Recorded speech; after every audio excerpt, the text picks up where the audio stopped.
June is busting out all over the meadow and the hill. But the busting out of bushes and the rumbling river riches all the little wheels that wheel beside a mill. June is busting out all over the tents. And the little bit with bridges and they hucking up a jeepers out of all the morning glories on the fair. Because it's June, June, just because it's June.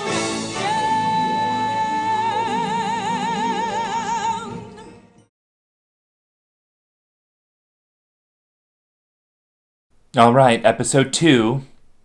And I gotta be honest, y'all. The Irreverent Rhetorician is not sure how to start things off. Here it is June, Pride Month. 'Tis the season, and I feel like I should be doing something festive. But honey, have you looked around? There is an uprising happening. Across the country and around the world, people are declaring that Black Lives Matter, and white supremacy is undergoing a long overdue reckoning. From police departments who regularly brutalize Black Americans to the playhouses across the country that marginalize and erase Black actors, directors, and designers, all the institutions of our culture are rightfully being read for filth. And let's be real, y'all. Pride's become institutionalized. So maybe this ain't the moment for go-go boots and rainbow hot pants. Maybe there's never a moment for rainbow hot pants. Now's the time to give Pride some 2020 vision and hold it accountable. Okay, I hear you. What's this got to do with rhetoric, Miss Irreverent Rhetorician? Well, since I still have to justify myself on my own vlog, I'll tell you. In the introduction to Unruly Rhetorics, Protest, Persuasion, and Publics, my good Judy Jonathan Alexander, he doesn't know who I am, and Susan C. Jarrett draw attention to unruly rhetorical practices that highlight both the precarity of lives and conditions of being, as well as the insufficiency of dominant platforms for public discussion. Jared and my Academy crush discuss the rhetoric of the collective groan of deeply felt precarity and vulnerability sounding out as unruly protest. Unruly protest, even a riot, not in service of the mob, but of the demos. That's right, girl. You heard me. A rhetorical riot in service of democracy. So now you want to know what riots have to do with pride and what the hell all this has to do with white supremacy? Fine, sis. I'll tell you. Everything. Before Stonewall was a political caucus, before it was a charity, before Stonewall sang, and before Stonewall ever donned cleats to hit the pitch, Stonewall was a riot. Or depending on the accounts you read, a series of riots. Some even called it an uprising. On June 27, 1969, New York City police raided the Stonewall Inn, a queer bar on Christopher Street in Greenwich Village. This followed raids on other queer spaces, the Snake Pit and the Sewer, and the closure of Telestar and Checkerboard under some shady-ass circumstances. Cops harassing and arresting queer people was nothing new, but on this night in June, girl, shit busted out all over. Garrett's Frank Ruda colorfully describes this very gay variant of a classic New York street rebellion for the Atlantic. Fire hoses turned on people in the street, thrown barricades, gay cheerleaders chanting bawdy variants of New York City schoolgirl songs, Rockette-style kick lines in front of the police, the throwing of a firebomb into the bar, a police officer throwing his gun at the mob, cries of Occupy, take over, fag power, liberate the bar, and we're the Pink Panthers. Smashed windows, uprooted parking meters, thrown pennies, frightened policemen, angry policemen, arrested mafiosi, thrown cobblestones, thrown bottles, the singing of We Shall Overcome in high camp fashion, and a drag queen hitting a police officer on the head with her purse. Sounds wild, y'all, but why?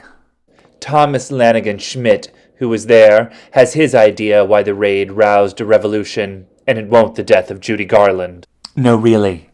That myth is a thing. Stonewall was the only place that let men dance together, and so it was sacred.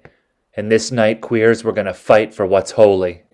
Dick Leisht, the first gay journalist to chronicle the riots, notes another difference between Stonewall and the bars raided before it: the clientele. These weren't men sneaking off from wives and otherwise respectable lives in the closet. Oh no.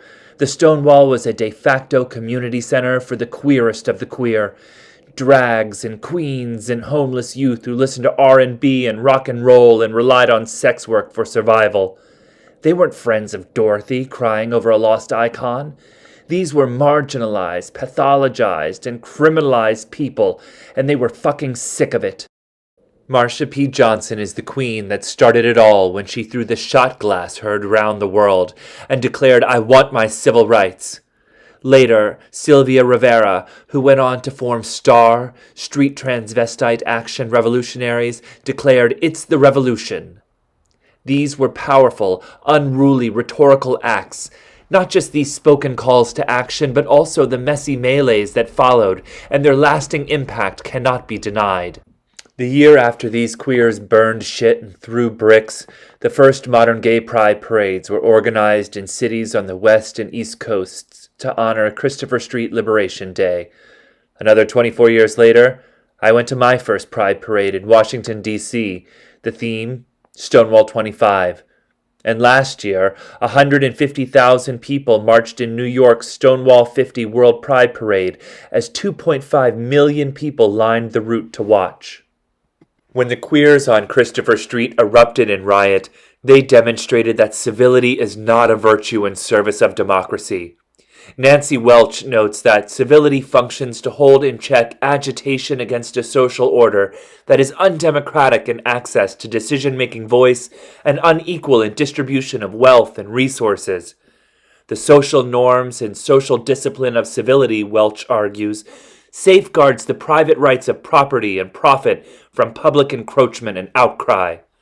So the next time you go to a pride parade, and you see the third contingent for a major national bank go by, and the well-groomed white guys throw you swag from the defense contractor float, and you fantasize just a little bit about the banner-toting hot cops, remember, you owe all this to some black and brown queer folks, trans people, bulldaggers and sex workers living on the margins of society who use their bodies, violence, and camp mixed with anger to carve out a space for the gay liberation movement to take hold.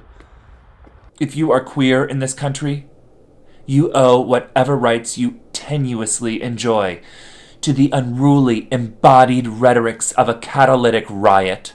And so, if you turn on the news and see some spray paint on the Lincoln Memorial, don't clutch your pearls and run to Facebook to decry the awful and disgraceful destruction of property. Take a breather, Karen. It's irreverent rhetoric. June is busting out all over the meadow and the hill. But the button out of bushes and the rumbling river riches all the little wheels that wheel beside a mill. June is busting out all over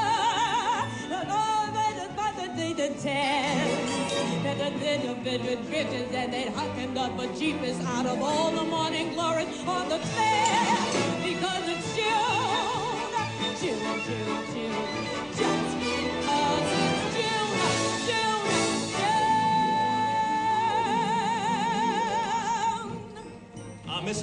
Miss Uggams.